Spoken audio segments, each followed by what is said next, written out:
what to do with your bulk Pokemon cards. If you've been collecting Pokemon for a while, or any TCG really, you've probably ended up with a lot of basic cards or bulk cards that just sit in boxes not being enjoyed at all.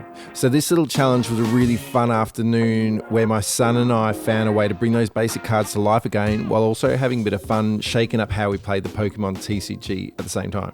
So this challenge is a bit of a twist on deck building by building the strongest deck with the weakest cards. You can choose any HP level that makes it a fun challenge for you really, but we set our HP limit at 100.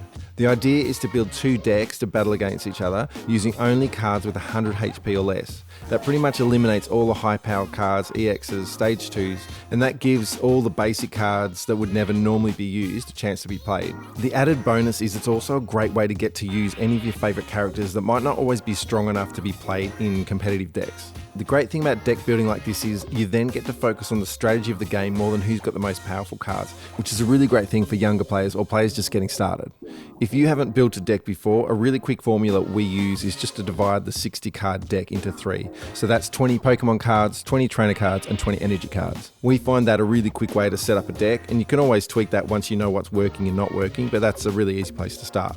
One of the things we did find hard at the start of collecting was getting enough energy and trainer cards to build a full deck or multiple decks, but because there's so many collectors out there collecting for the alt arts and the rare cards, you might be able to find some of the ETB energy packs quite cheap. It's similar with trainer cards. It can also take a while to get enough to build multiple decks. I can usually find anything we need sold separately online though.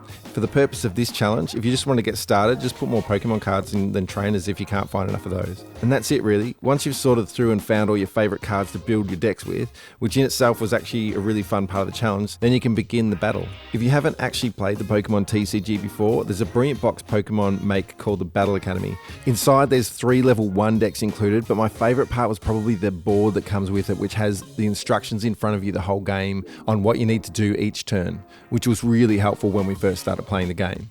I hope you have fun with this twist on deck building. We had a great time doing this challenge and it was a really great excuse to get out all the older collection, have a look through them, while having another fun play through the brilliant TCG that Pokemon have created. Project 365 Games. Thanks for watching.